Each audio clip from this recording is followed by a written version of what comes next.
Bismillah. Bir gün mənə bir qadın zəng vurdu. Problemini paylaşmaq istəyirdi. Dedi ki, mən bir oğlanla tanış olmuşdum və dəfələrlə də onunla günaha düşmüşəm. Lakin bu il tövbə edib həcc ziyarətinə getdim. Allaha qayıdıb günah dəftərini tamamilə bağlamışam.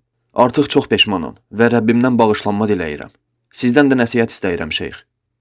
Ona dedim ki, tövbəndə səmimi ol və bu günaha bir daha düşməmək üçün Allahdan kömək istə.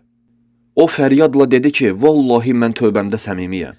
Peşmançılıqdan, ağlamaqdan gözlərimdə yaş qalmayıb. Dedim ki, o zaman Allaha təvəkkül et. Allah tövbə edənləri sevər. Allah tövbə edib yaxşı işlər görənləri və doğru yolda gedənləri bağışlayır. O dedi ki, lakin bir problem var, hansı ki məni çox narahat edir. Soruşdum, nə problem? Dedi ki, o mənə hələ də vaxt-vaxtdan zəng vurur, ya da SMS yazır. Halbuki o da tövbə edib və olanlardan o da çox peşmandır. Sübhanallah, dedim bəs o zaman o da tövbə edibsə bu zənglərin və mesajların nə mənası var? Bu şeytanın yoludur və mütləq bağlanmalıdır.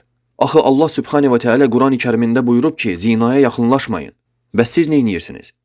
Əgər o həqiqətən tövbəsində səmimidirsə və keçmiş səhvlərini düzəltmək istəyirsə, qoy o zaman qapıdan daxil olsun.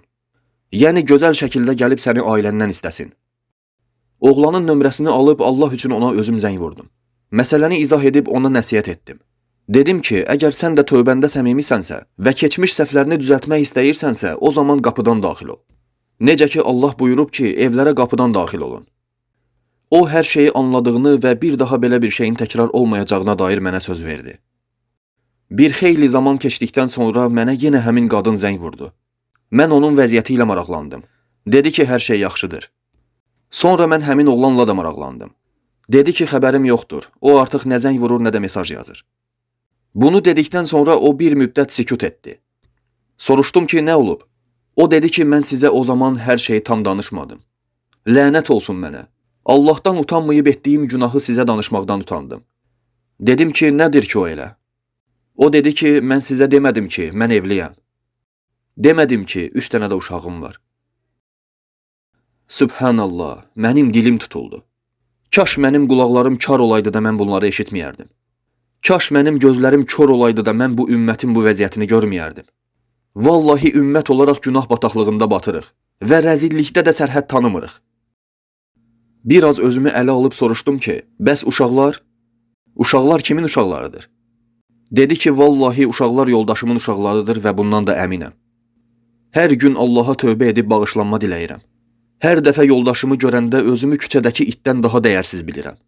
Yoldaşıma da durmadan bağışla məni deyirəm. Halbuki o heç bilmir mən bunu niyə deyirəm.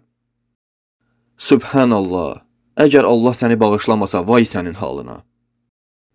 İndi başa düşürsünüzmü, əziz müsəlmanlar, nəyə görə zina böyük günahlardandır? Və Allah buyurub ki, zinaya heç yaxınlaşmayın belə.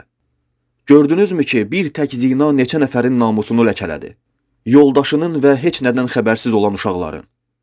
Ona görə Allah buyurur ki, zinaya heç yaxınlaşmayın, çünki o murdar yoldur. Və ona görə də Allah zinaya görə zinakarı daşqalaq edib öldürmək kimi ən alçaldıcı və ən dəhşətli bir cəza təyin etmişdir. Ey müsəlmanlar, özünüzü şeytanın tələsindən qoruyun. Zinaya yaxınlaşmayın, çünki o murdar bir yoldur. Rəbbim bizi əff etsin. Adəm övladı günahlar edəndir, amma onların ən yaxşısı da çoxca tövbə edəndir.